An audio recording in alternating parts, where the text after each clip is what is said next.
ছোট বড় সকলেই কিন্তু স্ন্যাক্স খেতে পছন্দ করে। বিকালে বা সন্ধ্যায় চায়ের আড্ডায় যদি একটু স্ন্যাক্স থাকে তাহলে কিন্তু মন্দ হয় না। ঘরে থাকা সবজি দিয়েও কিন্তু আমরা মজাদার মজাদার স্ন্যাক্স বানাতে পারি। ঘরে থাকা একটা সবজি দিয়ে আমি মজাদার একটা স্ন্যাক্স বানিয়ে নিলাম আজকে। কীভাবে মজাদার এই সবজি দিয়ে স্ন্যাক্সটা বানালাম আপনাদের সাথে রেসিপিটুকু শেয়ার করছি।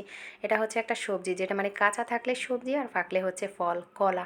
এটাকে আমি স্লাইস করে একটু লবণ পানিতে ভিজিয়ে রেখেছি যাতে এটার কষটা চলে যায়। এরপর ঘরে থাকা সামান্য উপকরণ যেটা এখন সবার বাসায় কম বেশি থাকবে রমজানের পর যেহেতু, এটা হচ্ছে বেসন। যদি বেসনটা না থাকে তাহলে চাউলের গুঁড়াটাও ব্যবহার করা যাবে।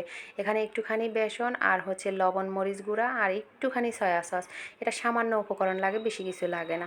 এগুলাকে মেখে এরপরে হচ্ছে তেলটা গরম হয়ে আসলে এক এক করে স্লাইসগুলোকে ছেড়ে দিব।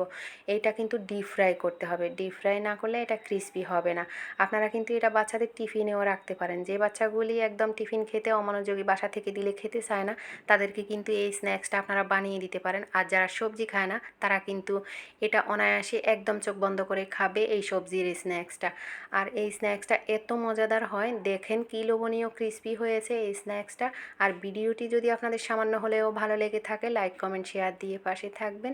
ভালো থাকবেন সবাই। আল্লাহ হাফেজ। আসসালামু আলাইকুম।